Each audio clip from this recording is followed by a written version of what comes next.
55 के 14-69 का पाठ्य क्लास। रूहानी बच्चों प्रति रूहानी बाप बैठ समझाते हैं। रूहानी बच्चे रूहानी बाप की याद में बैठे हो। जिस रूहानी बाप को इस विश्व भर में कोई भी नहीं जानते। बाप भी कहते हैं मैं जो हूँ जैसा हूँ मुझे कोई भी इस विश्व में जान नहीं सकते। कब तक नहीं जान सकते? जब तक मैं खुद बैठ अपना परिचय न दूं।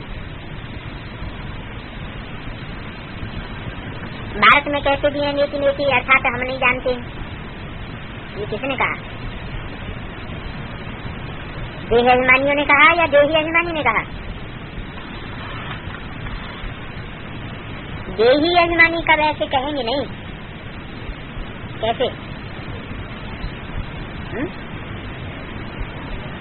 नेति नेति हम उसके आदि मध्य अंत को नहीं जानते, हमें उसका अंत का पता नहीं है। देही अभिमानी एक बाप ही बनाते हैं, देह अभिमानी रावण बनाते हैं। तुम बच्चे अभी समझते हो बरोबर हम आत्मा है। आत्मा क्या है? दुनिया में तो आत्मा का कोई को ज्ञान है ही नहीं। सभी को देह का ज्ञान है, आत्मा का ज्ञान किसको भी नहीं है। कहते भी हैं आत्मा को रियलाइज करना चाहिए कि आत्मा क्या है। अब ये बतावे कौन?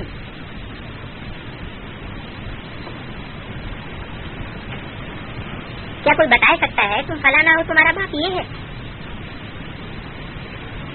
फलाना हो मन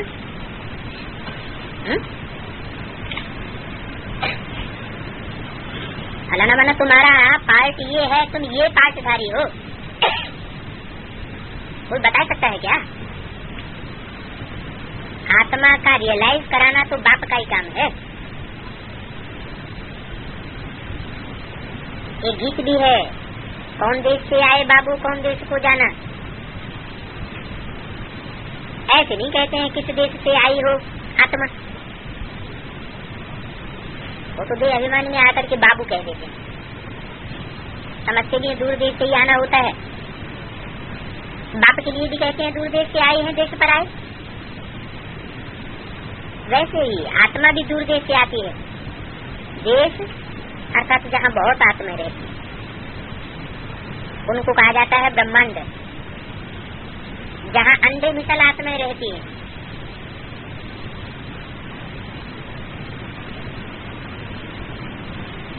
ये तो किसको भी पता ही नहीं है कि अंडे कितने बड़े होते हैं, आत्मा कितनी है। शास्त्र में तो लिख दिया आत्मा अंगुष्ठ से मिसल है।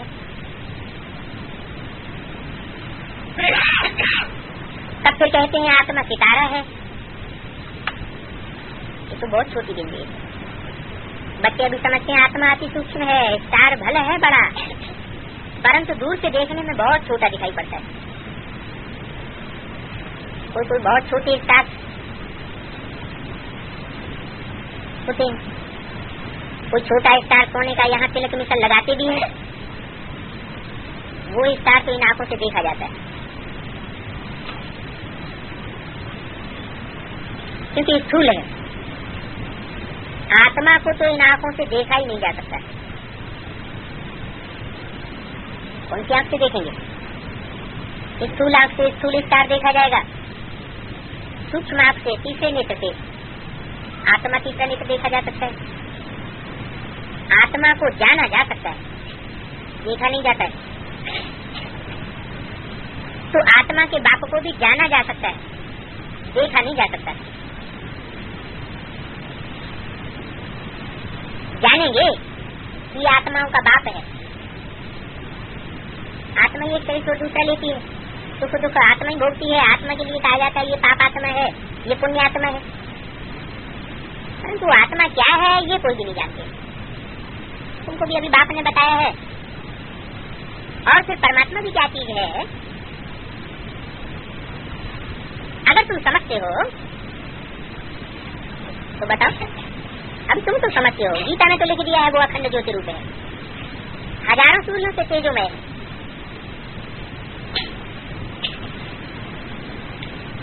ऐसा ही सभी को सुनाया गया। कोई कहे हमको परमात्मा का साक्षात्कार हो, या कोई बैठे शिव के आगे बैठे नवदा भक्ति करते हैं तो जो सुना है वही साक्षात्कार होगा तेजो में रूप का। अभी तुमको बात समझाते मैं ऐसा थोड़ा ही हूँ, कैसा तेजो में रूप वाला कोई स्थूल तेज थोड़ा ही होता है, ऐसे कोई थोड़े की कोई रोशनी का पुंज है जैसा साक्षात्कार होता है। मेरे में तो ज्ञान की लाइट है, मैं तो तुम बच्चों को बैठ समझाता हूँ ना, इसमें तेज आदि की कोई बात नहीं, मैं तो बिल्कुल ही ठंडा हूँ। साक्षात्कार भी तुमको होगा तो बहुत छोटी बिंदी का होगा, जैसे आत्मा है वैसे परमात्मा है। साक्षात्कार से कोई समझ नहीं सकेंगे कि ये क्या है। परमात्मा का साक्षात्कार भी परमात्मा बगैर किसी को हो नहीं सकता है, क्या बात है। परमात्मा का साक्षात्कार परमात्मा के बगैर किसी को नहीं हो सकता है, परमात्मा को भी साक्षात्कार की जरूरत है।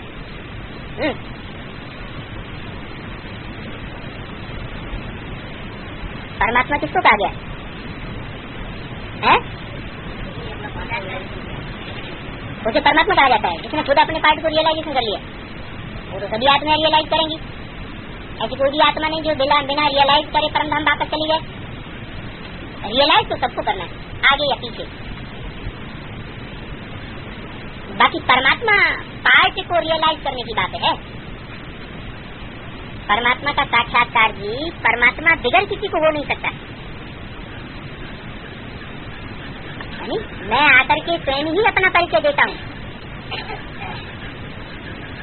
और वो परिचय कौन प्राप्त कर सकता है? वो परिचय भी पहले जो परम पाठधारी है, हीरो पाठधारी, वही पहले लेता है। इसलिए बोला परमात्मा का साक्षात्कार भी परमात्मा बिगड़ किसी को हो नहीं सकता। बाकी जो भी जिस भावना से जिसकी भक्ति करते हैं तो उनका साक्षात्कार होता है। बहुत नवदा भक्ति करते हैं तो साक्षात्कार हो जाता है। यहाँ तो भक्ति आदि की कोई बात नहीं है, यहाँ तो पावन बनना है। साक्षात्कार की भी आस नहीं रखनी है। साक्षात्कार से क्या फायदा? ऐसे कृष्ण आदि का साक्षात्कार तो भक्ति मार्ग में बहुतों को होता है। ब्रह्मा का भी साक्षात्कार होता है। इस ब्रह्मा के पास जाने से इन द्वारा शिव बाबा की नारी मिलेगी।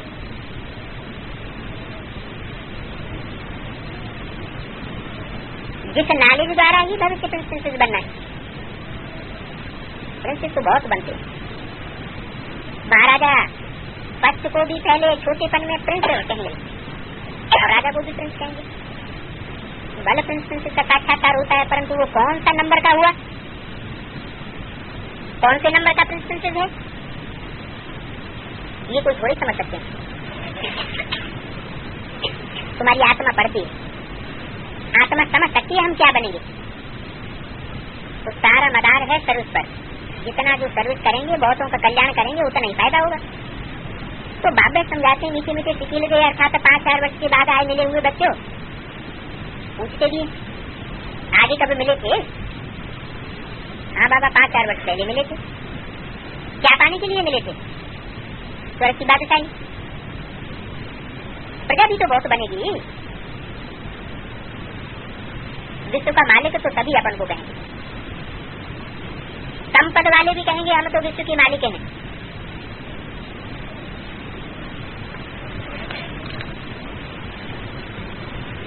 जैसे भारतवासी सभी कहेंगे ना हम भारत के मालिक हैं, परंतु उनमें भी फिर नंबरवार मर्तबे तो होते। अभी तुम बच्चे जानते हो बाबा आकर के हमको राजयोग सिखलाते हैं। ये भी कोई नई बात नहीं है, कल्प कल्प बाप ने हमको सिखाया। अभी तुमको याद करना है शिव बाबा को। ये बाबा भी कहते हैं बहुत जन्मों के अंत में बाप आकर के हमको राजयोग सिखलाकर राजा ही देते हैं। तब तुम भी कहते हो ब्रह्मा द्वारा हमको शिव बाबा पढ़ा रहे हैं। वो ज्ञान का सागर है। बाबा सत्य है, चैतन्य है, मनुष्य शक्ति का बीज रूप है। मनुष्य भले गाते हैं परंतु सिर्फ कहने मात्र कह देते हैं। सच्चिदानंद अर्थ को नहीं समझते। सत्य माना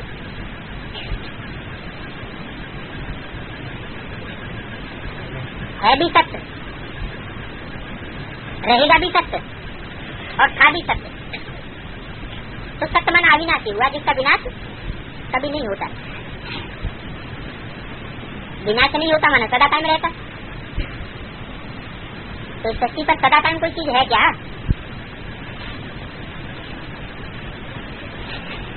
शिव बाबा तो 5000 वर्ष परम धाम में रहता है। वास्तव में शिव बाबा नहीं रहता परम धाम में, शिव बाप रहता है। वो बिंदु बिंदु आत्माओं का बाप है, सिर्फ सुप्रीम सोल। बाबा नहीं है। बाबा माना ग्रैंडफादर। बाबा का संबंध बनता ही तब है जब साकार शरीर में आता है। तो साकार रूप में जो शिव ज्योति बिंदु सुप्रीम सोल के मानिंद पावर वाला बनता है, ऑलराउंड पार्ट बजाता है, उसके लिए कहा गया सत्य। और सत्य युग में जाने वाला भी। सत्ययुग की ही सच्ची स्थापन होती है और सत्य ही उसे पसंद है। और चैतन्य भी है। चैतन्य माना चैतन्य कहा जाता है जिसमें प्रेम हलन चलन हो, बोलता चालता हो और आनंद स्वरूप। मनुष्य शक्ति का बीज है। मनुष्य शक्ति परमधाम में होगी या साकार शक्ति? इधर साकार शक्ति मनुष्य शक्ति की यही होती है। बीज है साकार, तो शक्ति भी है साकार। मनुष्य है साकार, तो मनुष्यों का बीज है साकार। उस साकार मनुष्य शक्ति का जो साकार बीज है, उसमें ही सुप्रीम सोल आता है। मनुष्य भले गाते हैं परंतु सिर्फ कहने मात्र के, जैसे आप थोड़ी समझते हैं, सुनी सुनाई में करते हैं। तुम्हारी तो बातें ही सारी प्रैक्टिकल हैं। बात तुमको पढ़ाई रही। तुम जानते हो जैसे हम आत्मा है, बाबा भी ऐसा ही है। हम रथ पर आकर के विराजमान होता हूँ। जैसे गुरु शिष्य के बाजू में बैठती है ना, उनको सिखलाने के लिए, तो ये भी साथ में है। बाबा कहते हैं मुझे प्रकृति का आधार लेना पड़ता है। प्रकृति माने 5 तत्वों का संघात। 5 तत्वों का संघात का श्रेष्ठ नमूना मनुष्य का शरीर। तो प्रकृति का आधार लेना पड़ता है। मैं आता ही हूँ राजयोग सिखलाने के लिए, एविडेंसी भी है ना।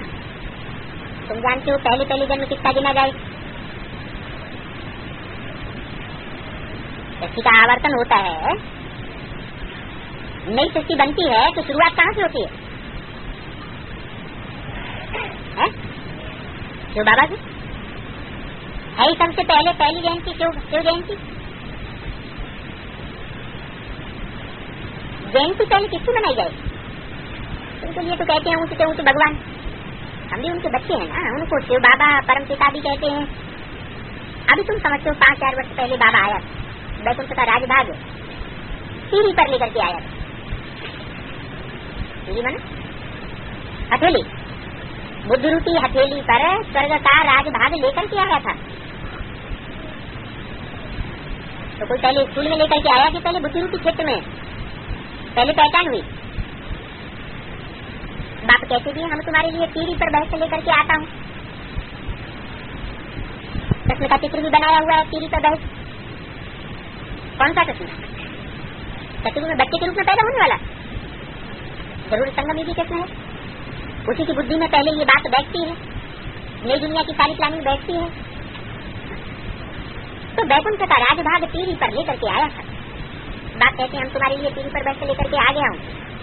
मैं आकर के स्वर्ग स्थापन करता हूँ। ऐसे नहीं आता हूँ ज्ञान सुना के चला जाता हूँ फिर तुम स्वर्ग स्थापन करते रहते हो। नहीं, मैं खुद आकर के स्वर्ग स्थापन करता हूँ। तो तुम स्वर्ग में कैसे चलेंगे?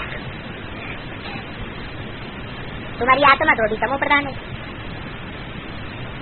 तमो प्रधान आत्मा तो जा ही नहीं सकती। परमधाम से तो तुम केवल आत्मा आई थी, अभी फिर पतित बन गए हो। पावन बनने के लिए मनुष्य भक्ति मार्ग में कितने धक्के खाते हैं, ये भी समझते नहीं कि पावन कैसे बनना होता है। और तो समझते हैं भगवान से मिलने के लिए तो अनेक रास्ते हैं। सन्यासी कह देते ये रास्ते भगवान से मिलने के। अरे फिर भी भक्ति कितना समय करनी होगी? भगवान ये अपने घर का रास्ता बता देंगे ना। ये कोई पहाड़ी छोड़े जो कहाँ से भी चढ़ जाए तो पहाड़ी पर पहुंच जाएगा। कहते भी भक्ति का फल देने भगवान को आना होता है, न जाने किस रूप में भगवान आ जाए। जरूर भगवान आएंगे तो राजयोग सिखाएंगे ना, कोई में प्रवेश करेंगे ना। कुत्ते बिल्ले में भी तो नहीं प्रवेश कर जाएंगे। क्यों? कुत्ते बिल्ले को ज्ञान सुनाना है क्या? मनुष्य समझते हैं, और मनुष्यों में भी जानवर मिसल भी होते हैं, समझदार भी होते हैं, मनन चिंतन मंथन करने वाले मनु की संतान भी होते हैं। तो मैं किसमें प्रवेश करूंगा? जानवर बुद्धि कुत्ते बिल्ले जैसे मनुष्य में प्रवेश करूंगा? नहीं, ज्ञान तो मनुष्यों को ही पहले मिलता है। पहले कौन समझेंगे? जो मनन चिंतनशील मनु की औलाद होंगे, ब्रह्मा की औलाद होंगे, मुख वंशावली होंगे, वही तो पहले समझेंगे। जानवरों को तो ज्ञान नहीं मिल सकता। जानवर तो आगे के आधार पर काम करता है, बुद्धि तो चलाता नहीं। गाते भी ठीक है परंतु समझ नहीं सकते हैं। इस समय सारी दुनिया के बच्चे बेसमझ, बाप को न जानने के कारण निर्धन के बन पड़े। धनी बिगड़ कितनी खिटखिट अशांति हो गई है। सच में कोई खिटखिट नहीं होती है जिसमें शांति सभी मांगते हैं, लेकिन ये तो शांति धाम नहीं है ना। बाप ने समझाया आत्मा का स्वधर्म है ही शांत, इस शरीर द्वारा आत्मा पाठ बजाती है। शांति धाम वो है निराकारी दुनिया, वहाँ आत्मा शांत रहती। कहाँ? यहाँ दुनिया ही निराकारी है। निराकारी माना यहाँ सब जोगी हैं, सब निराकारी स्टेज में रहने वाले हैं, वहाँ आत्मा शांत रहती। इस शरीर द्वारा आत्मा पाठ बजाती है। विश्व में शांति तो जरूर यहाँ मनुष्यों को चाहिए, यहाँ चाहिए या वहाँ मिलेगी? चाहिए यहाँ, और शांत होंगी आत्माएं कहाँ? शांति धाम में आत्माएं बिंदु बन के रहती है निसंकल्प की स्टेज में सदैव, और शांति यहाँ चाहिए तो कैसे हो जाएगी? जरूर आत्मा की ऐसी स्टेज बनेगी ना, संगठित रूप में जहाँ भी आत्माओं की ऐसी स्टेज बनेगी वही शांति धाम। इसलिए वाणी में बोला हुआ भी है कि तुम बच्चे परम धाम को इस शक्ति पर उतार लेंगे। ये भी बच्चों को समझाया है। सत्युग में दुख का नाम निशान नहीं होता है, उनको कहा जाता है सुखधाम। अक्सर करके कृष्ण के मंदिर को सुखधाम कहते हैं। मंदिर माना, मंदिर माना यादगार। जो भी देवताओं के मंदिर होंगे उन मंदिरों में देवताओं की जो जैसा देवता होगा वैसी उसकी कोई विशेष यादगार जरूर होगी। तो यादगारें कब की होती हैं? यादगारें जो भी हैं वो सत्युग त्रेता की हिस्सी नहीं है, संगम की बातें। तो अक्सर करके कृष्ण के मंदिर को सुखधाम कहते हैं। कौन सा कृष्ण हुआ? जरूर संगम जी सर की तरफ इशारा किया। अभी तुम समझते हो श्री कृष्ण का मंदिर तो सारी विश्व बन जाती है। सारी विश्व, विश्व किसे कहा जाता है? जगत किसे कहा जाता है? जगत कहो विश्व कहो तो 500 करोड़ की दुनिया को कहा जाता है। सत्युग के मालिक और विश्व के मालिक में तो फर्क हो गया ना। तो सारी विश्व श्री कृष्ण का मंदिर बन जाती है। विनाश होने से पहले, टोटल विनाश होने से पहले किसी अंश भी लॉर्ड कृष्ण को पहचानेंगे।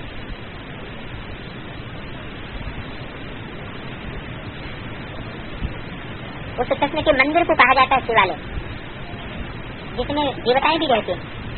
पहले होता है शिवालय, फिर वैश्यालय बन जाता है। शिवालय शिव बाबा स्थापन करते हैं और बाकी सब वैश्यालय बनाते हैं। वैश्यालय रावण बनाती है। रावण आदमी है कि औरत है? वैश्यालय रावण बनाती है, आदमी है कि औरत है? औरत है। माया रावण कहा जाता है। रावण रूप कौन सा धारण करता है? मायावी रूप धारण करता है। तो जो रूप धारण करता है, जैसा रूप होगा देखने में आएगा वैसा ही तो कहा जाएगा। तो वैश्यालय रावण बनाती है। है क्यों कहा? लंपटालय नहीं कहा, क्या कहा? वैश्यालय। क्योंकि वैश्याओं के साथ तो लंपट भी होते हैं, लेकिन लंपटों का अस्तित्व नहीं होता है वैश्यालयों। किसका अस्तित्व होता है? वहाँ ज्यादा महत्व किसका होता है? वैश्यालय में वैश्या का महत्व होगा या लंपट का महत्व होगा? वैश्या का महत्व ज्यादा होता है। तो वैश्या ही वैश्यालय कहलाती है। लंपट तो ऐसे हो गए जैसे कुछ अलग। तो रावण को यहाँ क्या बोला? वैश्यालय रावण बनाती है, माना मायावी रूप धारण करने वाला जो है वही माया। वास्तव में मैं ही शिवालय बनाता हूँ। है तो एक ही दुनिया, उनको आधा आधा कर दिया, हेल और हेवन, ये नाम तो मशहूर है। तो उनको जानना चाहिए ना कि हेल किसे कहा जाता है। हेल माना, हेल किसे कहा जाता है? नरक। हेल कहा जाता है भाड़ को, जिसमें आग जलती है। इसका नाम हेल क्यों रखा गया? इसमें कामाग्नि जलती है सारी दुनिया में। उस कामाग्नि में सब जल मरते हैं, तो इसलिए अंग्रेजी में नाम दिया हेल। तो उनको जानना चाहिए, हेल को भी जानना चाहिए, हेवन को भी जानना चाहिए। अभी तो ये दुनिया है ही नरक। मनुष्य मरते हैं तो कहते हैं फलाना स्वर्गवासी हुआ, तो इसका मतलब जरूर पहले नरक में था ना, कि स्वर्ग में था। स्वर्गवासी हुआ तो जरूर नरक में था, तब तो कहते हैं स्वर्गवासी हुआ, नहीं तो कहें क्यों? और स्वर्गवासी हुआ कैसे? ये दुनिया नरक है या स्वर्ग है? दुनिया ही सारी नरक है, तो स्वर्गवासी कैसे हुआ?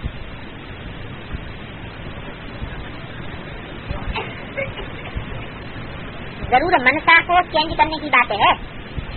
दुनिया तो नरक ही है, पतित ही है। पतित दुनिया में एक भी पावन नहीं होता, और पावन दुनिया में एक भी पतित नहीं होता। तो जब दुनिया ही नरक है तो उसमें पावन कोई कहाँ से आ जाएगा? तो क्या करना पड़े? जरूर मनसा को चेंज करना पड़े।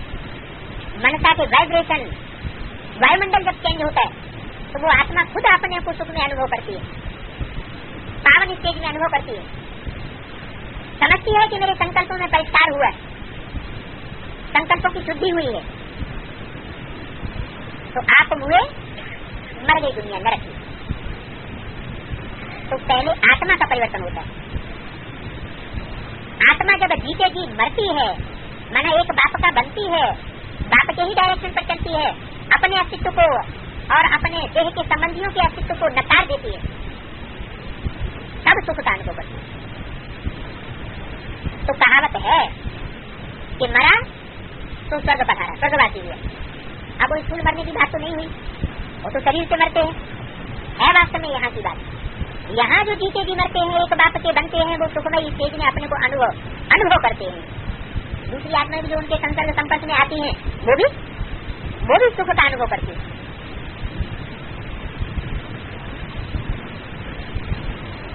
तो स्वर्ग में होंगे तो पुनर्जन्म भी स्वर्ग में ही होगा। अब सारी दुनिया तो स्वर्ग नहीं बन सकती, लेकिन क्या हो सकता है?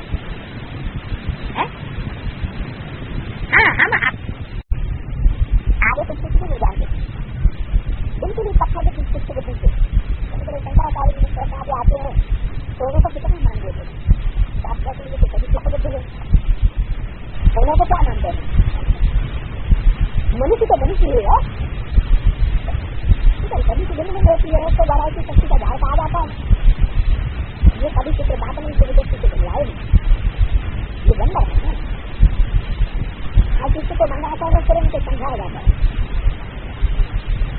तो किसी बंदे खाते हैं संपन्न में कोई बाबा का नाम गुम कर दिया, किसी की बात की दो साक्षात्कार से चित्र बनाया गया है प्रवृत्ति का, उस चित्र की ही बात हो रही है। उसने प्रवृत्ति को गलत उठाया है, परंतु उसने शेदारा का नाम गुम कर दिया। कहाँ गुम है? ब्रह्मा जी की संख्या 3 चित्र दिखाते हैं, वो करते हैं का गोला दिखाया हुआ है, उसने लिखा था उनके क्या करना चाहिए, वो क्या कर दिया। यहाँ बात की प्रवृत्ति हो रही है ना, उस गोले के लाल लाइट के गोले की बात थोड़ी हो रही है। वो कोई मूर्ति थोड़ी है। तो जो 3 मूर्तियों का चित्र बनाया है उसमें तीनों ही मूर्तियों में ब्रह्मा का चित्र रख दिया। विष्णु का चित्र है या शंकर का चित्र, उसको ध्यान से देखा जाए। 30x40 इंच के चित्र साक्षात्कार से तैयार कराए थे तो साबित होगा देखने से कि तीनों ही चेहरे, तीनों ही फीचर इसके बना दिए, ब्रह्मा के बना दिए। तो जो असली जो बाबा का स्वरूप है, नाम रूप है, वो गुम कर दिया। जैसे गीता में किसका नाम गुम कर दिया? बाप का नाम गुम कर दिया और बच्चे का नाम प्रत्यक्ष कर दिया। तो ब्रह्मा बच्चा है या बाप है? ब्रह्मा जी तो बच्चा है, ब्रह्मा को भगवान के रूप में प्रत्यक्ष कर दिया। ये है गीता का भगवान। वो भी तथाकथित जो भी ब्रह्मा कुमार कुमारी वो यही समझते हैं कि ब्रह्मा ही भगवान का रूप है। वास्तव में ब्रह्मा भी बच्चा है। ब्रह्मा को भी ज्ञान देने वाला, ज्ञान का बीज बोने वाला कोई और था यज्ञ के आदि में जो था, वही फिर अंत में प्रत्यक्ष होता है और कृष्ण बच्चे को भी वर्षा देता है। कृष्ण बच्चे को भी पता चलता है कि हमारा ये पार्ट है और इस युग में पार्ट है। चित्रमूर्ति बल दिखाते हैं परंतु उनमें शिव बाबा का नाम गुम कर दिया। नाम गुम हुआ तो रूप भी गुम हुआ। इसका रूप लगा दिया, दादा दूसरा के ब्रह्मा का नाम रूप लगा दिया। हमें जैसे भक्ति मार्ग में त्रिमूर्ति ब्रह्मा कहते हैं, वैसे क्या था तो ब्राह्मणों ने भी नाम रूप किसका लगा दिया? कृष्ण का। मानो कृष्ण बनाम ब्रह्मा का नाम रूप लगा दिया। गाते भी हैं ब्रह्मा द्वारा स्थापना, साई की स्थापना।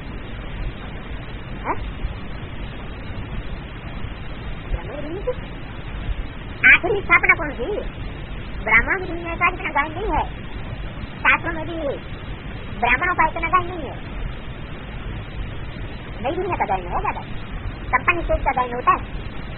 तो गाते भी हैं ब्रह्मा द्वारा स्थापना किसकी? नई दुनिया। तो जिस ब्रह्मा का चित्र रख दिया है त्रिमूर्ति में, उसके द्वारा नई दुनिया की स्थापना हुई। ईटों का गोदाम और ईटों का शांतिधाम बना दिया गया तो वो नई दुनिया हो गई।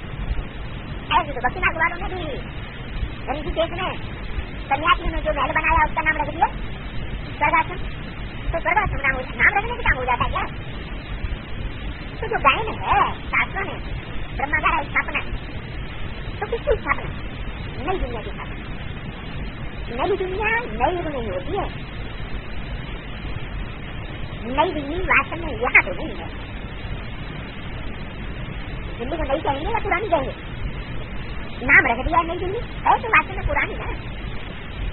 वो तो नई दुनिया नहीं होती है। उनको कहा जाता है परिस्थान।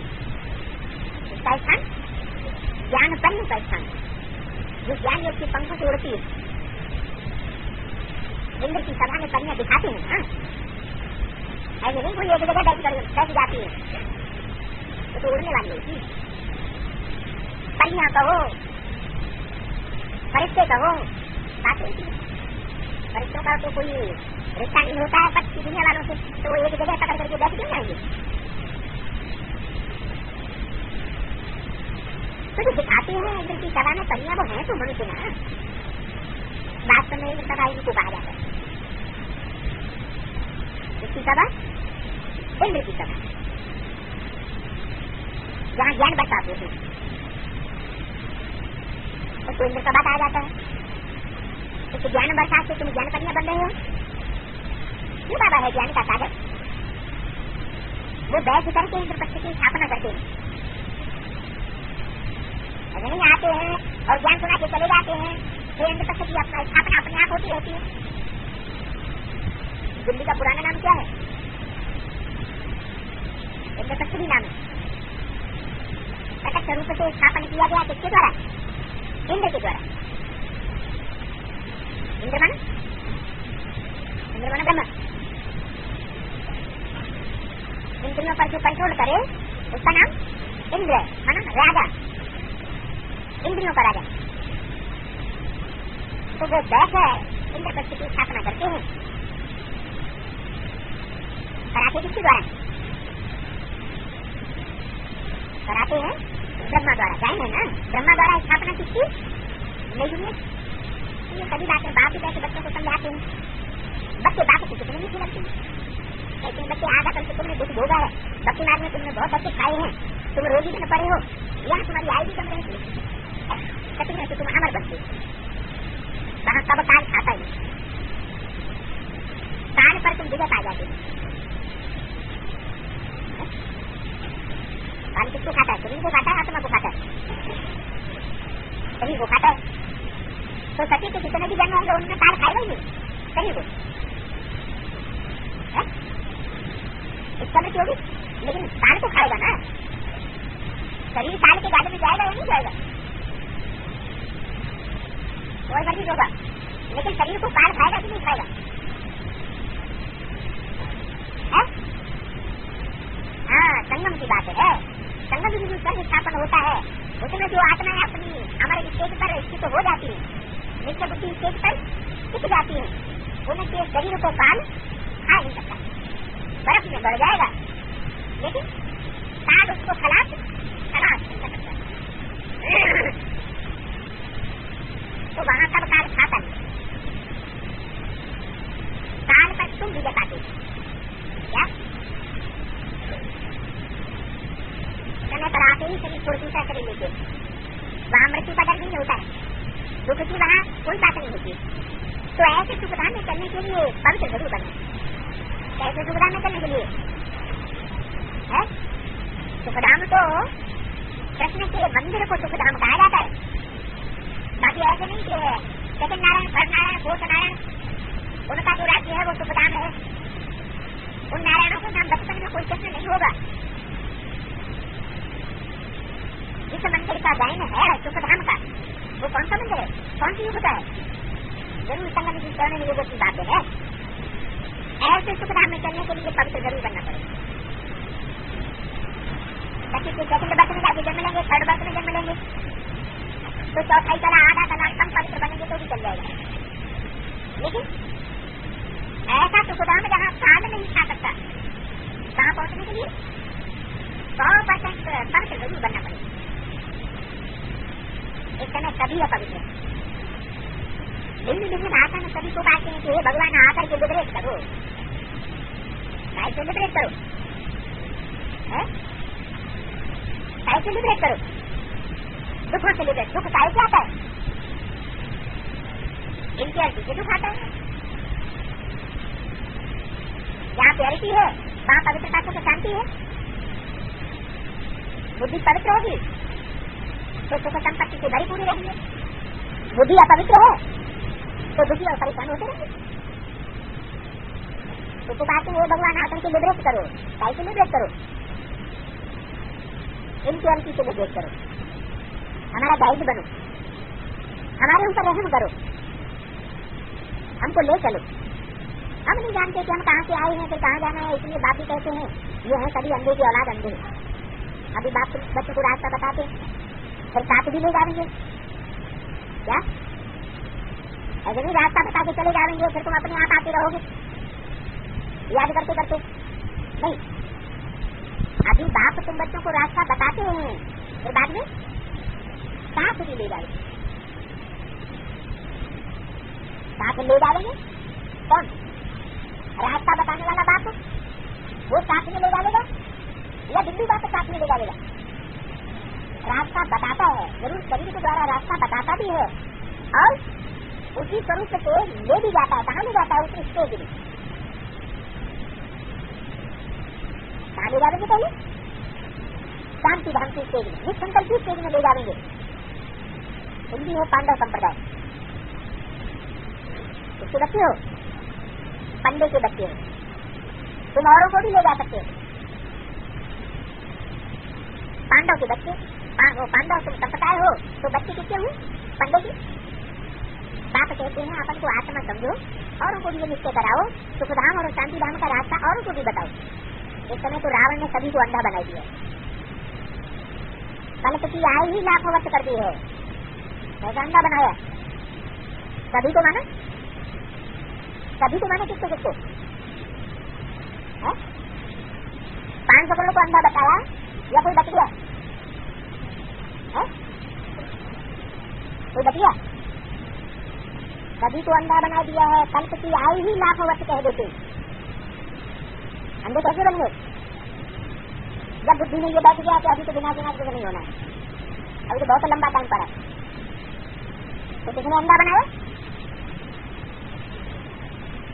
अंधा किसने बनाया? रावण संप्रदाय। रावण ने सभी को अंधा बनाया। कैसा स्वर्ग का मालिक बनाता हूँ, कैसे स्वर्ग का मालिक? कोई फूल महलमानियां बनाने की बात नहीं है। कैसे स्वर्ग का मालिक बनाता हूँ? जो नई दुनिया बनेगी वहाँ महलमारियों की बात नहीं रहेगी। कौन सी महलमारी होंगी? ऐसा संगठन होगा जहाँ हमारी सबकी एक संगठित रूप में बनी पड़ी होगी। रावण ने सबको अंधा बना दिया। रावण का काम क्या है? कैसे बना दिया? कौन है रावण? गुरु लोग। कौन से गुरु लोग? बाहर की दुनिया के, ब्राह्मणों की दुनिया नहीं, ऐसे गुरु लोग हैं जो ऐसे ऐसे एक्ट करते हैं कि लोगों को अविश्वास हो जाता है। किस बात पर? कि बिना सामने खड़ा है। क्या एक्ट करते हैं? महलमानियां आटारियां बनाते जाते हैं। लोग जब देखते हैं कि महलमानियां आटारियां बनती चली जा रही है कंक्रीट की, तो उनको फिर विश्वास भर जाता है, यार ये दुनिया आ रही है, ये तो करके तो ये तो करने को देखेंगे या कहने को देखेंगे? तो करने को पहले देखेंगे। दुनिया करनी देखना चाहती है आजकल, दुनिया में सुनना नहीं चाहते, सुनते सुनते थक गए। तो बाप कहते हैं कि फिर से मैं तुमको ऐसा स्वर्ग का मालिक बनाता हूँ, सभी को रावण राज्य से लिबरेट आकर के करता हूँ। ऐसे नहीं ज्ञान सुना के चला जाता हूँ फिर तुम अपने आप लिबरेट होते रहते हो। नहीं, मैं आकर के खुद लिबरेट करता हूँ। शास्त्रों में तो भक्ति मार्ग की क्या क्या बातें लिखी। अभी तुम सच्ची सच्ची द्वारिका का मालिक बन रहे हो। क्या कैसी द्वारिका का मालिक बन रहे हो? सच्ची सच्ची दो वारिका। दो वारिका वैसे क्यों होना चाहिए? दो वारिका नाम क्यों नाम दे दिया?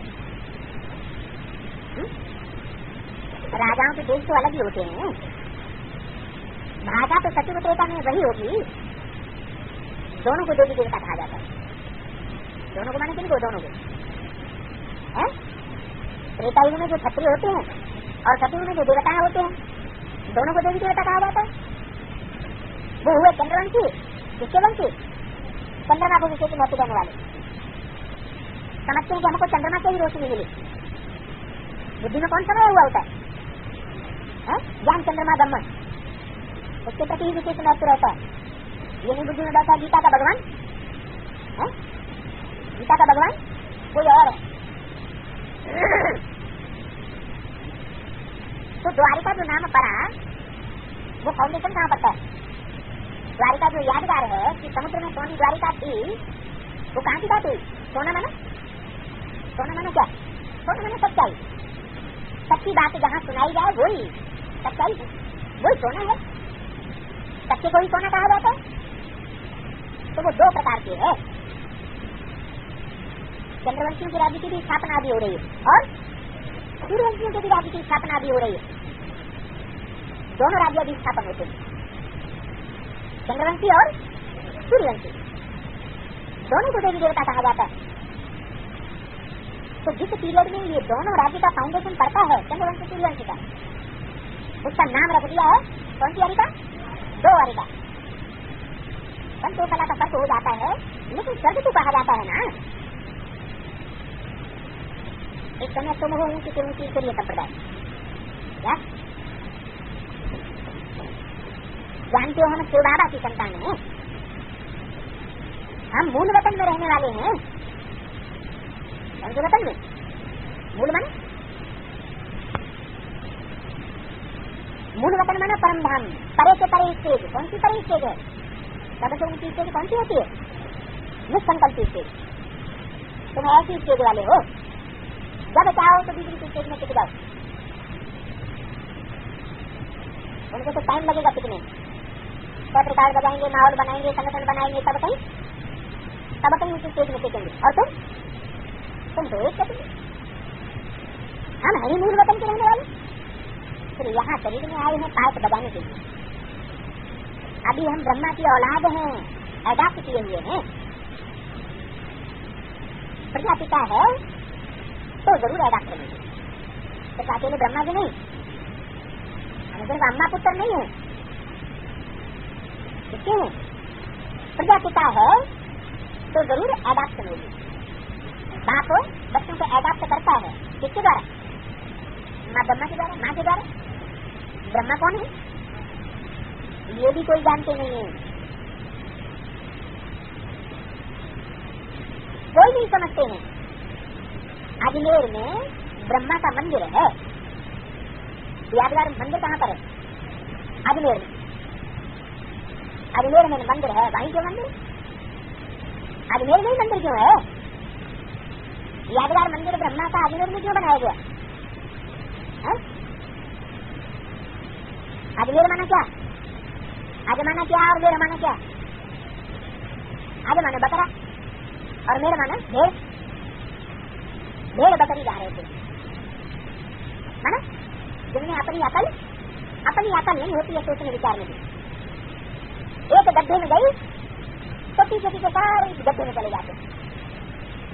उनको कहते हैं अजमेर, ब्रह्मा का स्थान। हाँ, ब्रह्मा की यादगार बनी हुई है सबसे बड़ी। हाँ, कैसे ब्राह्मण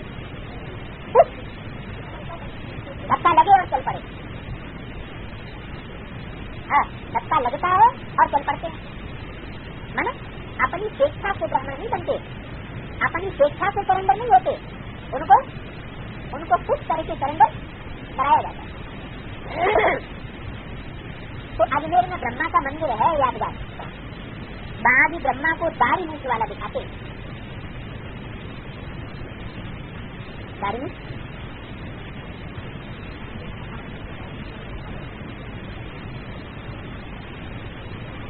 दाढ़ी मूछ माना क्या?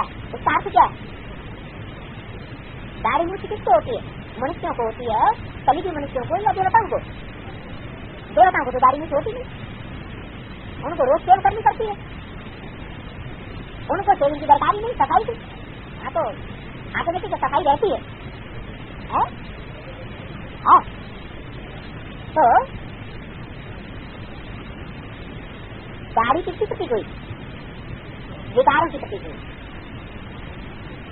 जैन लोग साधु बनते हैं या साध्वी बनती हैं तो वो एक एक बाल नोच नोच करके निकालते हैं, ये दिखाने के लिए कि हमें तो विकार छोड़ दिए, विकारों को त्याग दिया।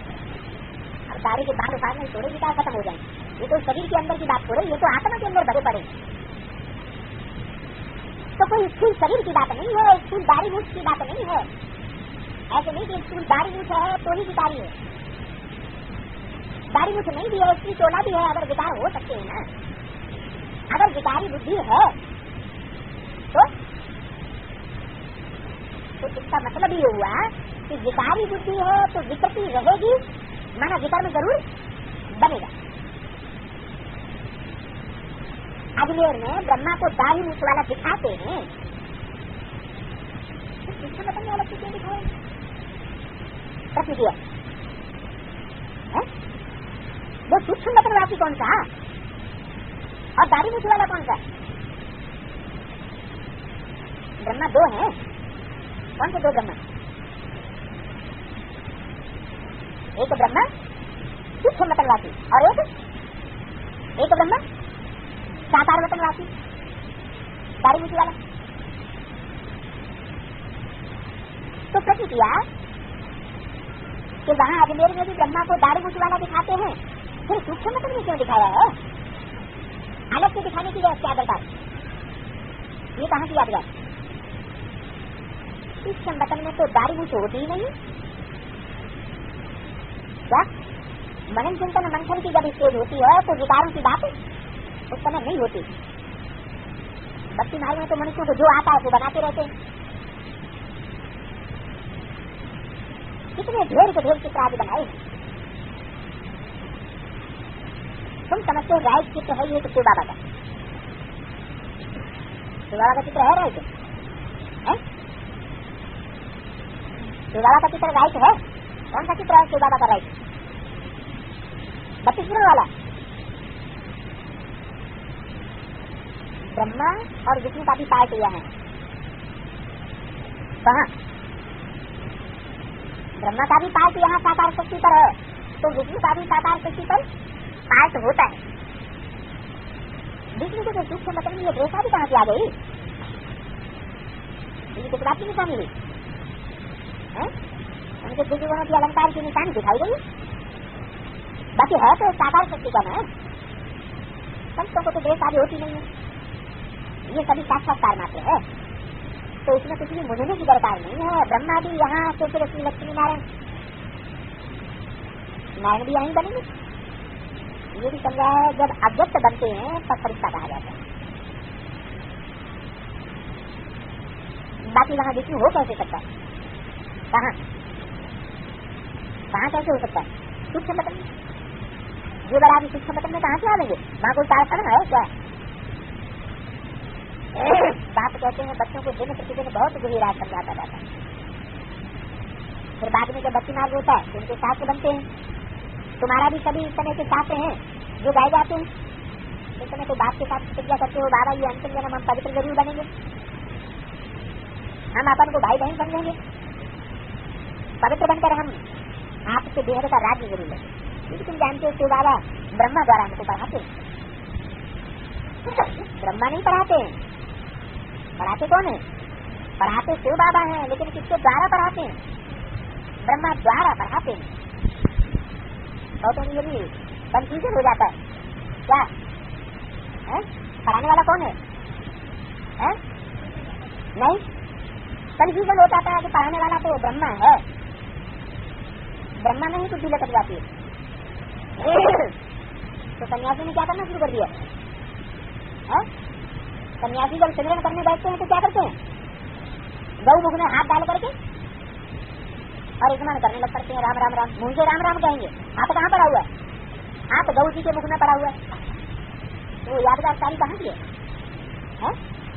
सब मुनि की यादगार है ये सब। वास्तव में ब्रह्मा देने वाला नहीं है, देने वाला कौन है? शिव बाबा। पढ़ाने वाला शिव बाबा है। हाँ, ये पढ़ करके फिर पढ़ाए सकते हैं। फिर भी कोई पूछेगा किसी ने पढ़ाया तो क्या कहना पड़े? ये बातें किसी ने पढ़ाई? तो फिर भी कहना पड़े कि शिव बाबा ने पढ़ाई।